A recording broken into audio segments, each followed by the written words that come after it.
Yeah.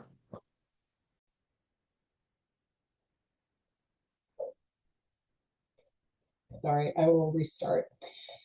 I'd like to introduce Erin Plum. Erin Plum is a recognized leader in assistive technology, bringing more than 20 years of expertise in accessibility, accommodations, and inclusion. With 15 years at Learning Disabilities Association, Windsor, Essex, and a career spanning public, private, and nonprofit sectors, Erin has been instrumental in shaping policies and technologies that remove barriers for students of all abilities. A vocal champion for digital equity, she believes in the power of technology to transform education and create opportunities for all learners by ensuring equitable access through innovative and assistive technologies. So as I mentioned in the chat, Erin will do a presentation. You can put any questions that you have that pop up in the chat, and then we'll answer the questions at the end of the presentation.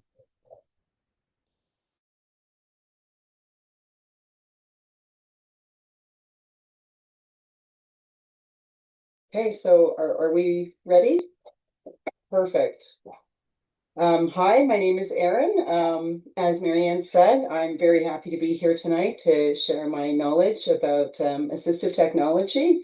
So I have a lot to share. We will get started right away so that we can use all of the time wisely.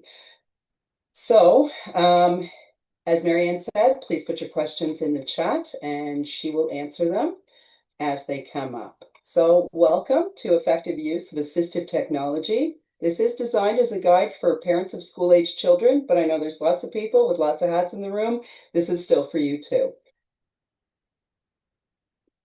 So to get us started, just a little roadmap of what we're going to understand and break down today. We are going to look at what assistive technology is, how it supports learning needs, and we're going to look at some tools in Chrome, Microsoft, Google, and we're going to see how they support specific learning styles and needs.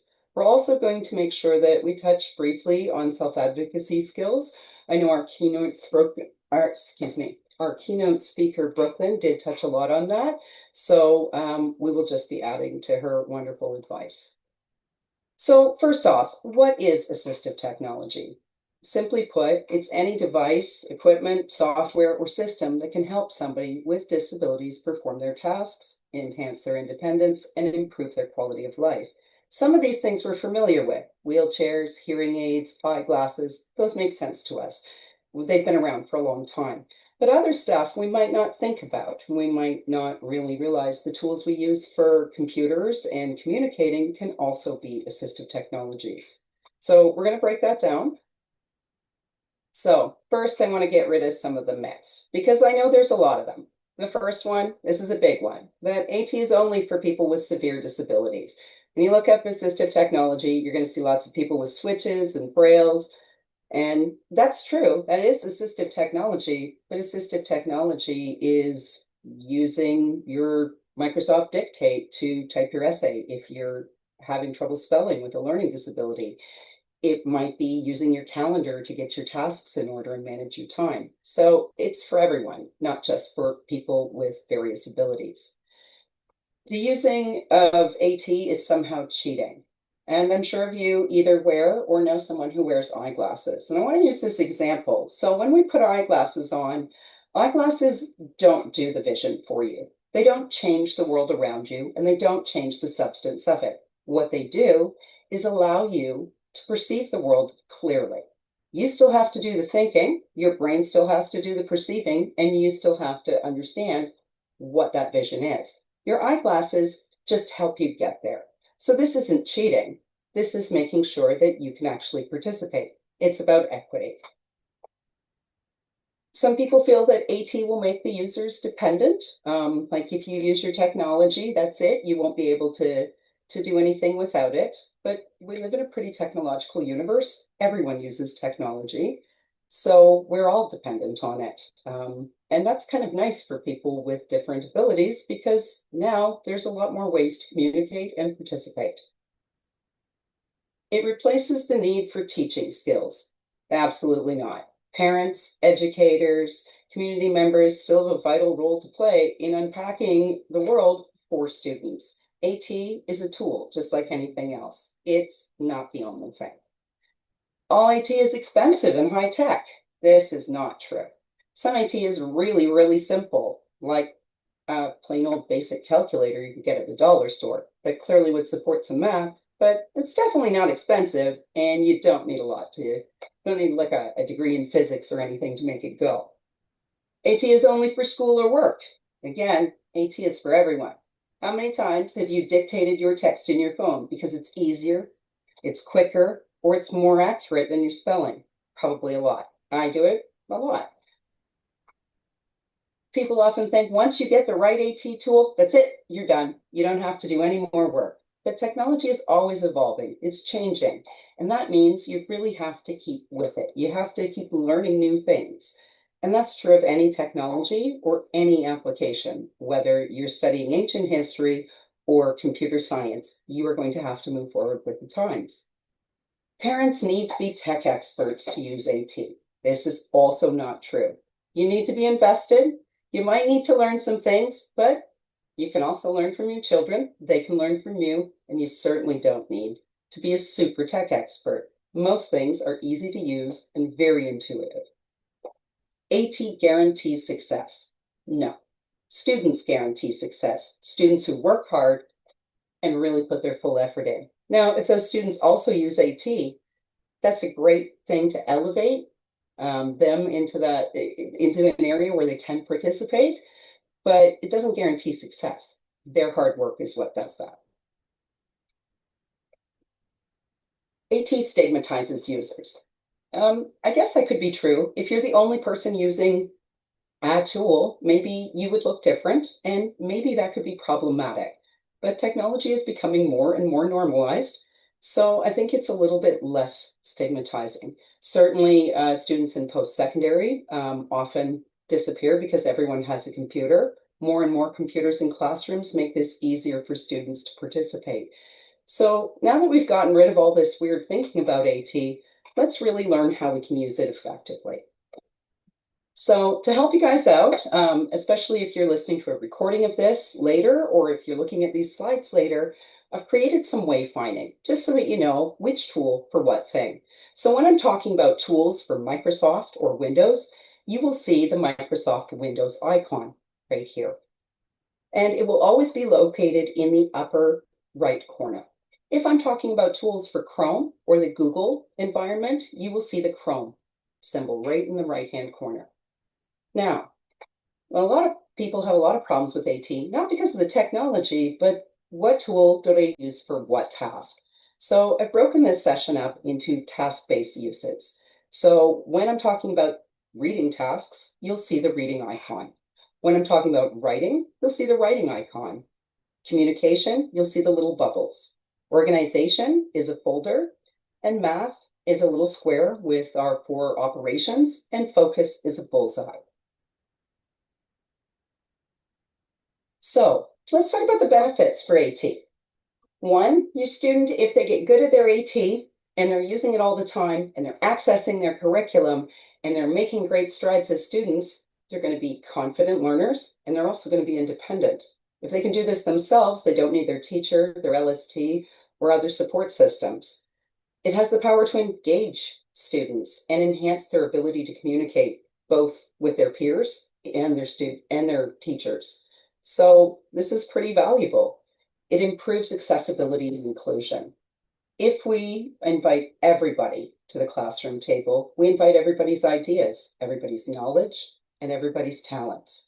So this enriches it not just for students with disabilities, but everyone. Boosted productivity and learning. If you do not have to figure out how to do the basic stuff of your schoolwork, and you can just get to it because you already know which tools for what jobs, you don't have to waste all of that time doing that. You can be more productive and focus on your studying. AT offers customized and flexible solutions. So one person might need to dictate and have the words appear on the screen, while somebody else might need the words read to them out loud. Both uses are valid. A third person might need both applications. It also allows you to access different resources. If we're talking about technology and different mediums, Well, that really opens the educational door. It's also interactive. It's very personalized because it's customizable. It's your AT, and you're going to build it specifically around you. And that means it can support everyone, regardless of your abilities or your specific talents. So we're going to look at some AT uses in Windows. I'm going to alternate between Windows and Chrome. We're going to start with reading. So a lot of students who have LDs really struggle with reading. My daughter has dyslexia. This was a huge struggle. And using the AT was also a huge struggle. So if you are in a board that uses Windows or Microsoft 365, you have a lot of tools at your disposal. Not only do you have some really great built-in accessibility features, but Word, Edge, and OneNote are going to be your best friends. So in all three of these platforms, you can use the immersive reader. What the immersive reader does is it allows you to read the text out loud by selecting it. You can focus in on a line. You can watch it go through each syllable to help you focus on the words. If you're learning in a different language, if English is not your first language, or perhaps you're attending a French class or some other language class, it offers translation. It also has a dictate feature. So instead of struggling to decode what spelling should be there, you can just talk to it and it will type. It also has an editor. Now, your school board may have disabled this depending on their own security requirements or their testing requirements. But it does actually come in the Microsoft environment. It will just depend on your own board's IT policy, whether that is enabled. You also have the math solver in OneNote, and this is kind of like immersive reader for math. You can type in an equation, it will read it out loud to you, it will solve the equation, and it will explain the steps. You can also have that read out loud. If you are in a Chrome environment, you are going to use Read and Write for Google Chrome. So Read and Write is an extension in the Google Chrome environment.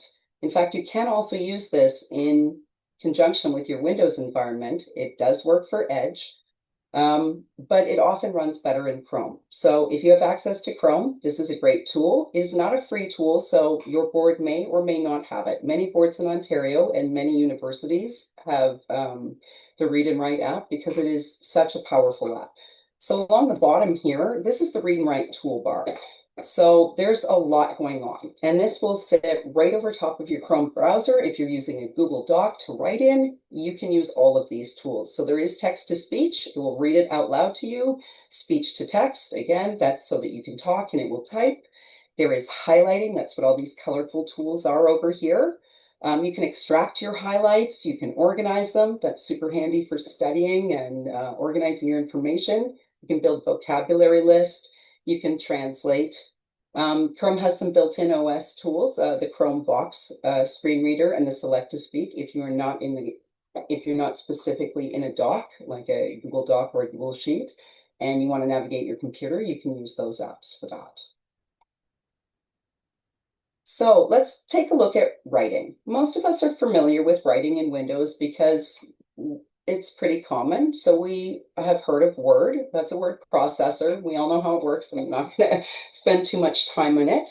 Outlook is an email thing primarily, but it's also the calendar system in Windows. So it's wise to understand how it works because you can manage your time and communication pretty effectively.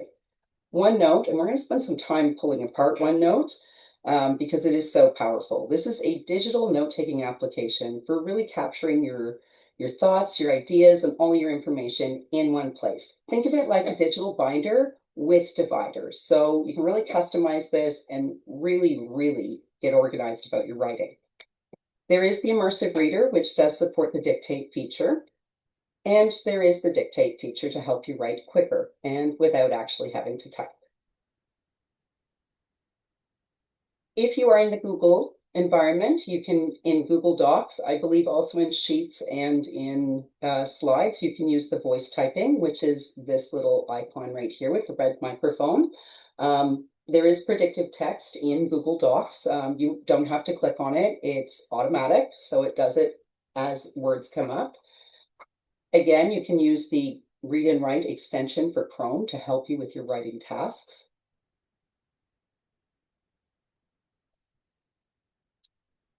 Now, communication is an important but often overlooked part of school. When we're talking about communication, we're talking about worksheets, assignments, tests, due dates, all of that stuff, what's required for each of those things. So it's really important that if your student uses AT, that they really understand how to communicate well.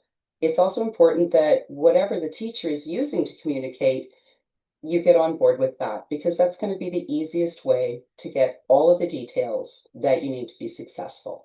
So the OneNote class notebook is kind of unique. It's different than the OneNote. Those are notebooks that students can create. You can collaborate and share those, but the OneNote class notebook is for the teacher to set up. And it will have the student notebooks, but it might also have content that they upload. It has a space for collaborating, maybe if they assign group work. It does have access to the immersive reader. There is drawing in digital ink, so there's whiteboards. If you're having a discussion, you can use that. Parents or guardians can also access it, so you can see what your student is being assigned. It has the capacity for audio and video recording. And again, this is, dependent on how your teacher uses this. If you've got a really tech-savvy teacher that is all about OneNote class notebook, that is an excellent way to stay connected and to really know what's expected and what's going on in class. If you're in the Chrome environment, you're going to use something similar. Google has a classroom, and it's kind of like a meeting space. So you can put your students in the classroom if you're an instructor. You can put all the assignments, you can put documents, you can give feedback. There are docs, slides, and sheets. If you're meeting virtually, there's captions. Instead of a whiteboard, you're going to use Jamboard, which is pretty much the same thing. You can use Google Slides. All Google apps are highly collaborative. So if you are working on something with somebody else and you're both signed into the same doc, you can edit and collaborate in real time. I didn't mention this for the Microsoft environment, but if you are using the Microsoft 365 environment, not the desktop version, the 365 version online, you also can collaborate. There is also a Google Translate for multilingual learners. So let's talk about organization. There are a lot of ways to get organized, and some of them are plain paper and pencil, and some of them are these things, and they're already built in, ready for you to use. So if you're in the Microsoft environment, to get your organization together, there is a couple of tools. To do is kind of a task-based list. So you can set due dates, reminders, you can mark them as important. It will integrate in your calendar. So if your test is due, or your assignment is due next Thursday and you tell it that, it will make sure to add that entry to your Outlook calendar. If you want to break down tasks into smaller, more manageable steps, the to-do can also help that. You can add notes, you can add attachments, you can share the lists, you can put recurring tasks. So if you have a quiz every Wednesday in your science class, you can go ahead and put that as a task, and that will show up recurring in your Outlook calendar.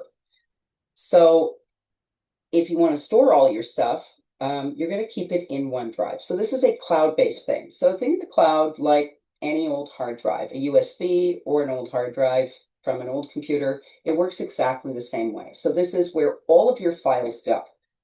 Now, if you've got really young students, they have a tendency to just put random names and just throw anything out there because it's fun and they can just make files. But really teaching and sitting down with your children and making sure that they understand file organization sounds boring and tedious, but I promise it will save you a lot of time when they lost their assignment that's due tomorrow and they don't know how to find it. So teach them. Make a folder for each subject. Make sure that the notes that they put in their OneDrive have a title. Make sure they're dated. Sort them by time or sort them by subject, but make sure you have some kind of system of organization. In OneDrive, you can color code your folders. You can get pretty granular with the organization. So really spend some time exploring these things and checking out those tools, because for somebody to use a tool, it has to be easy and it has to be engaging. So if you make this really, really easy and you show them some great tricks now, this is a good way to set up for success when you're in much, much more complicated schooling, so high school or post-secondary. So don't skip file organization, even if it is really, really boring. Again, if you were in the Chrome environment, you are going to use similar strategies, but different tools. So Google has Google Keep, and it is also a list-based thing. So you can create sort of notes. They can have plain text, checklists, images, audio recordings, really anything. You can organize by color coding labels. You can pin it to the main screen, which is kind of nice if you've got like a really super urgent thing. You can share notes. Actually, my close friend and her husband use Google Keep so they can manage their grocery list together. It's kind of an interesting use, but that way they know who bought what and they don't have to communicate except in their phones. So making sure that you know when all your assignments are or what's important, you can keep all of that stuff in Keep. It integrates into your Google Workspace like Docs and Calendar. So if you set up a time and a date, it will add a calendar entry for you.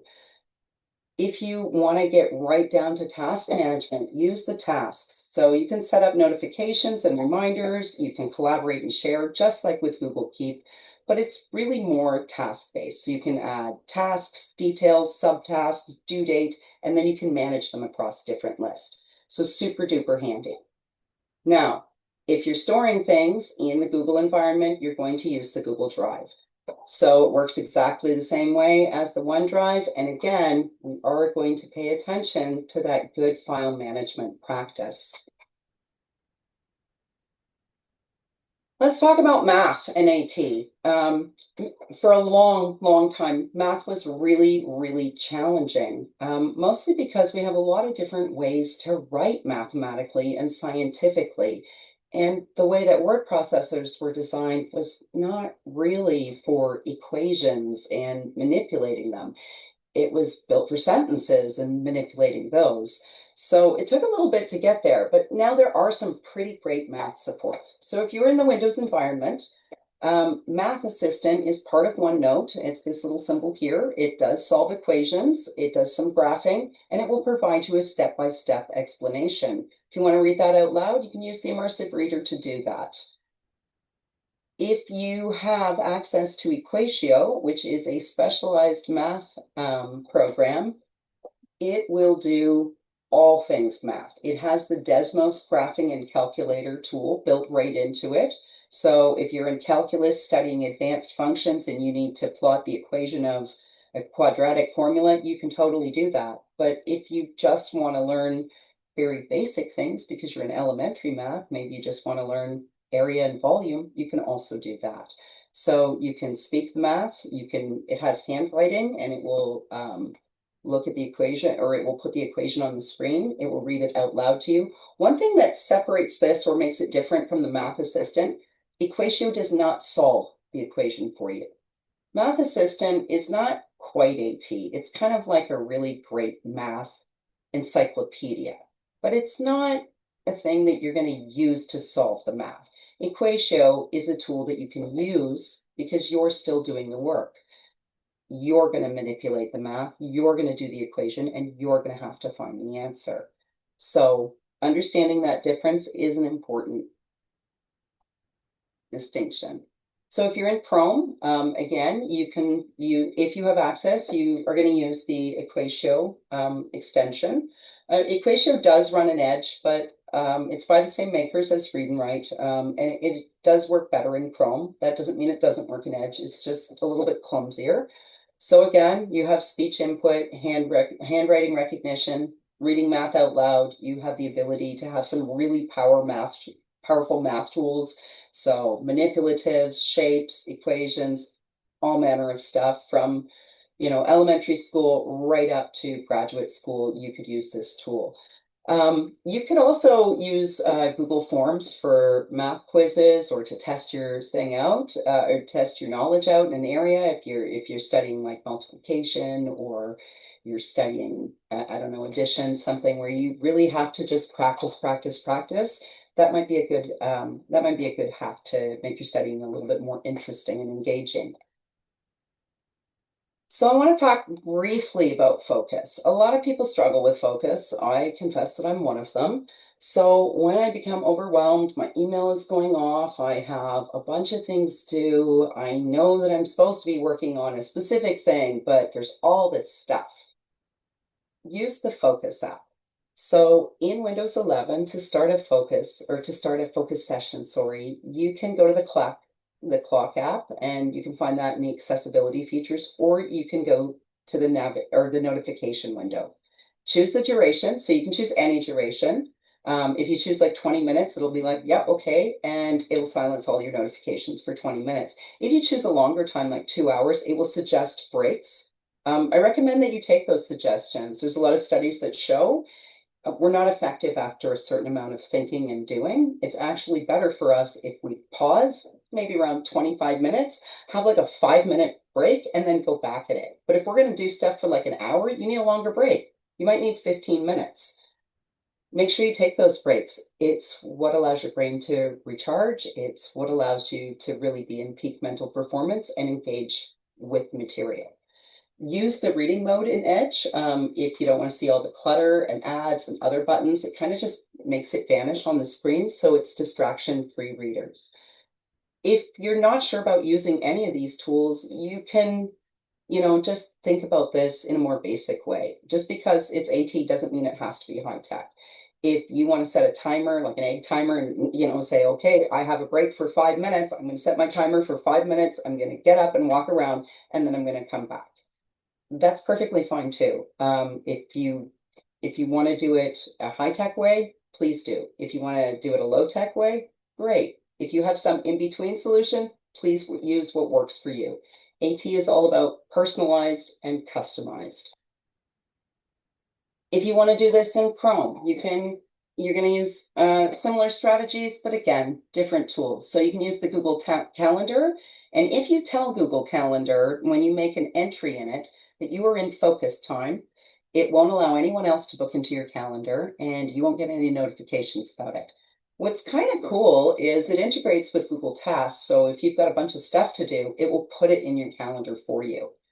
And something that's really neat, I do this in my own calendar. I will color code the different types of things that I do in a day. So the insights just appears automatically on the left-hand side of your calendar, and it tells you what you're spending your time on. So if you notice you're spending a lot of time studying, that might be a valuable insight. If you notice that you're not doing well, but you haven't spent a lot of time studying, that might be something that you want to change. So if you do use the calendar and you use color coding and you assign different use categories, it will actually track how your time works and how well you use it. I have put together this chart, and I know it's really, really small, but really, I think where parents and educators really get frustrated is what tool to use for which thing. It's great that we have all these tools, and I hear this all the time. Erin, thank you for showing us all these wonderful tools. I don't know what to use it, and I'm overwhelmed, and I'm not sure how to decide. So everything we just talked about is in this chart, except it's really structured in an easy to read format. So if you're watching this later as a recording and you just want to cut out this little thing, it is a super handy resource. Oh, that was kind of interesting.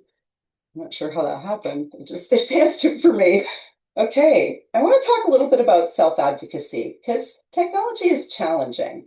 Technology is also challenging if you have to speak up for yourself.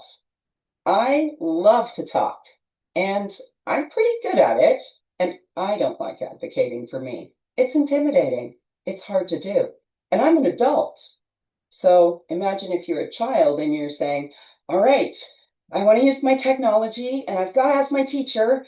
Oh boy, I'm nervous. I don't want to do that. So let's talk about ways to overcome that barrier. First, talk to your child and their teacher about AT. Build this supportive environment before your child has to interact in it. I often sent my daughter with a letter on the first day of school. Hello, my name is Ansinga. I'm in your class. I have an IEP. I have a learning disability. These are my needs. I would really like to connect with you and talk. Here's my number. And right there, teachers would often call and say, hey, I haven't Zinga in my class. My name's Mrs. Smith. Can we meet after school? Can we talk about how to support her? Absolutely. We can totally have that conversation. And now that we have, and now that my daughter knows we have a different environment. We changed it right from the get-go. This doesn't have to be adversarial. This could be an alliance. Let's make it a great one. Encourage regular practice at home. When you learn a tool for the first time, it's cool and you love it, but you probably suck at it because it's the first time. You need a lot of practice. In terms of physical activity like exercising or music, it takes 10,000 repetitions for your body to know how to do that well. So if you learn new technology, you're going to have to use it a lot to know how to do it well. You do not want to be looking for which tool and how to use it during your test or when it really counts the night before your essay is due. Make sure you know how they work beforehand. Monitor the progress. If you see that your kid is doing well, great, reward them for that. But if you see that they're drowning and they're frustrated and they're angry, step in. Ask them how you can help. Ask them what they're lost with. Maybe there's resources for that. Lastly, please explore the free resources. And when I say free, I do mean the University of YouTube. But let's be clear, there are videos for how to use absolutely everything. So if you're a Microsoft user, Microsoft produces hundreds of videos on nearly every subject imaginable for how to use their tools. This is also true of Google. So if you want to know how to use it, look it up, watch a video, and then practice it. Everway, which is formerly Text Help, is the makers of both Equatio and Read and Write. They produce a lot of instructional videos, and they have a really specific interest in supporting disabilities and learning disabilities. They've had this interest since their inception as a company, probably like 30 years ago. So they do a really, really great job, and the videos are often made by educators. You can also check out our website or any of your local chapter websites. Don't be afraid to ask. There are no stupid questions. Let's talk about encouraging self-advocacy in your child because you're not going to school with your child. They're going to school by themselves. So self-advocacy is when you speak up for yourself. It's when you decide what you want to do now or in the future. That's when you're a self-advocate. So make sure your child knows their strengths and weaknesses. Practice talking about it. Because if you practice talking about it, it's not the first time you're saying it. It's a lot less awkward and it will flow a lot easier. Explain and even demonstrate how to approach someone for assistance. So maybe role play that. If your child is anxious talking to their teacher or their learning support teacher, model it out for them. You pretend to be the student and let them be the LST, and then switch it off. Make it fun and make it engaging. And that way it makes it a little less scary. Teach your child how to describe the issues that they're experiencing. That's often the hardest point because students are frustrated and they're not really sure. So if you teach them the right language and say, okay, I am stressed out and I'm trying to read and I don't know what to do. Okay, that's fair. What do you need help with? I really need to read this passage and I don't know how to do that. That's much more clear. So really practice with your child being very concise and very clear about their needs. Work on positive language. Lastly, build self-confidence. This doesn't have to be about AT. This is in all those small little moments. When you see a great job done, reward that. Make sure you tell your child they are excellent. Remember, as a parent, tutor, trainer, teacher, friend, whoever you are to these students, stay positive, establish structure, set clear expectations and rules, and encourage self-advocacy. Just briefly, I want to talk about the importance of inclusivity. By age 10, it's estimated that children with LD and ADHD have received 20,000 more negative messages than positive ones. That's a lot. That's a huge, huge number. Be a positive voice. So creating an inclusive space is really the key to helping students with LD and ADHD thrive. This also encourages everyone else to be more aware of how their actions might impact others and creates an environment that models inclusivity. If you're creating an inclusive environment for learning, whether you're a parent at home with multiple children at the kitchen table, or you're an educator, or you're an LDA program coordinator, make sure you're creating an inclusive environment for learning. So On my son. oh, when you offer constructive criticism, be aware of your tone and body language. Be conscious that your student might struggle with more than one exceptionality and may not be well equipped for emotional regulation. If they break down, they cry, they're upset, remember, this is hard. Overstimulation could cause a lot of emotional, mental, and physical stress. So make sure to make the space for that. Take your time, be gentle, be kind. Now this is the point where I'd like to invite you all to ask questions. So if you can put your questions in the chat and I'll go question by question and have Erin answer them. So let me just scroll up.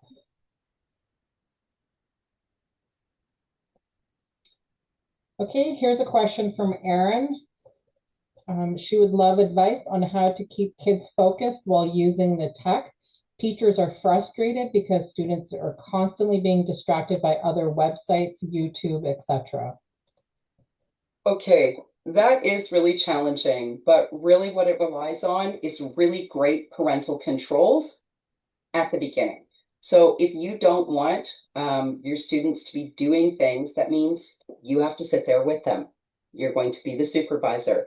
If you're in a teaching situation, that can be really hard. There's probably like a lot of kids in your classroom. So you're going to have to make sure that you set up, or your IT department sets up specific boundaries. So I'm thinking of our boards in Windsor, Essex.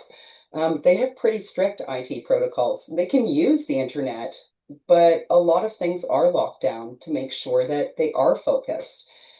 If you do catch your student, doing other things or looking on YouTube, redirect. And you might have to do this a lot. Redirect, redirect, redirect. Get them back on track, but really the key is going to be you. I just want to add, and sometimes it might just be that that child needs a break or they're really frustrated with the task at hand. It's time to step away from the tech, take a little break, and then go back to it. So the next question is from Danelle, iOS or Android AT apps? So it's a question. Oh, you're asking which ones? Like iOS? Okay. So if you are looking at third-party apps for your child, whether it's on Apple or Android, there are some simple rules to keep you safe. One, make sure that the app, game, whatever it is, platform, make sure it fits the task. So do your research, read everything. Do not skip over the, yep, I agree. So also pay attention to the age group. Is this age appropriate? Are there other contents? Is this got advertising everywhere? Can you just buy it and get rid of the advertising? How do the security things work? Make sure you remember your child's privacy. So how does sharing work? Is their name going to be everywhere? What's going on with that? Do they have access to other people? So really, really be careful about how the functionality works in any app. And there are thousands of apps, literally thousands. There are new ones coming out every day. So this is a research intensive task. For any specific IT or AT thing, I mean, you could have all of the Windows apps on your phone if you regularly use a Windows thing. I have them all on my phone. I have all the Google apps on my phone. I actually, I'm not sure. I used to have a read and write app, but I don't think I have that one anymore. But these built-in things, they're probably already on your device. And the small devices, they have their own accessibility features. You can dictate easily using your phone. So if you're looking for iOS accessibility features, check out Apple's webpage. They have a huge list. If you're looking for Android or Google accessibility, you can hit up Google on their website. Okay, next question. This question is about Equatio. How do you input the handwriting, scanning? How do you write on the screen? This person writes, my son's handwriting is illegible, and I'm wondering if this might help him with assignment recognition from math teacher.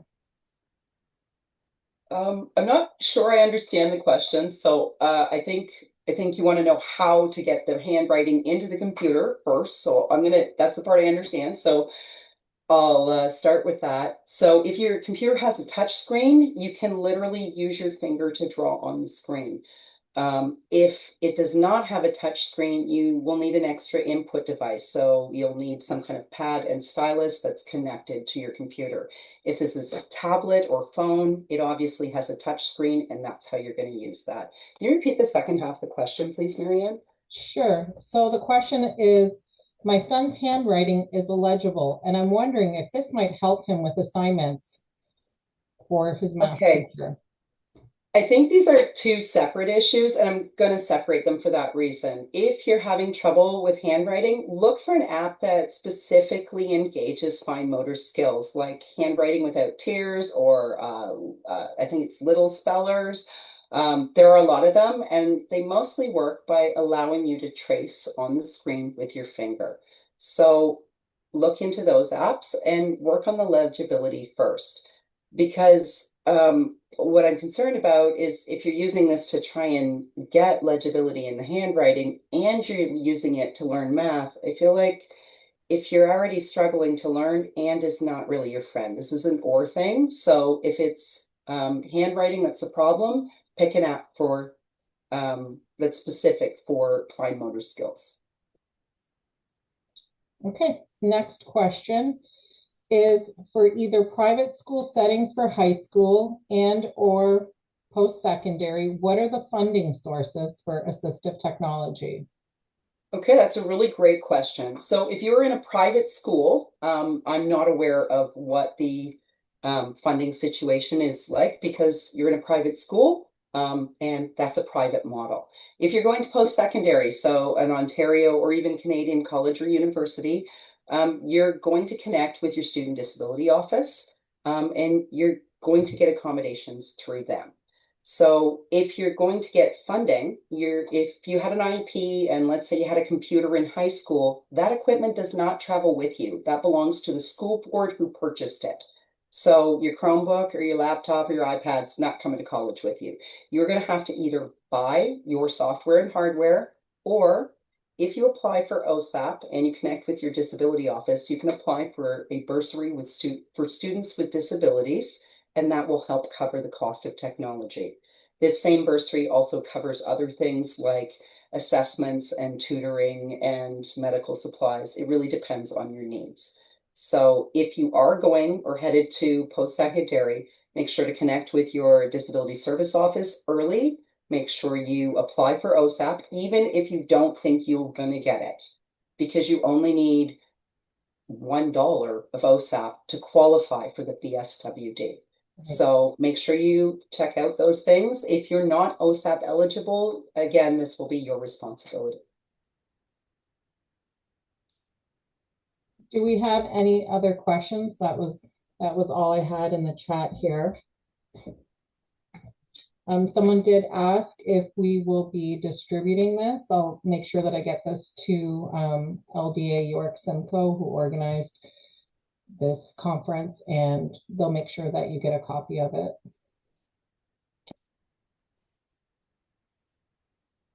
Any other questions about the technology or using the technology, or ways to help advocate for your students to get technology to help them in school?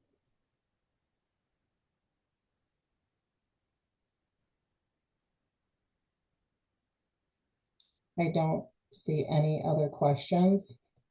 Okay, well, I guess that means we're a little bit ahead of schedule. We are about 15 minutes ahead of schedule, but I'd like to thank you all for joining us for this session, and I hope that it was informative and helpful. If you have questions, feel free to reach out. Our website is www.ldawe.ca. You can email us, and if you have questions or you have a burning idea in your mind that you forgot when we were presenting, feel free to check back in with us and we will be happy to assist you. Thank you and have a wonderful night. And I just wanted to add that we do have resources on our website, as well as we do have some information for anyone who may have a student that's transitioning to post-secondary. There's a web recording and some handouts for transitioning to post-secondary. So you can access that on ldawe.ca. So again, thank you very much and have a great night, everyone.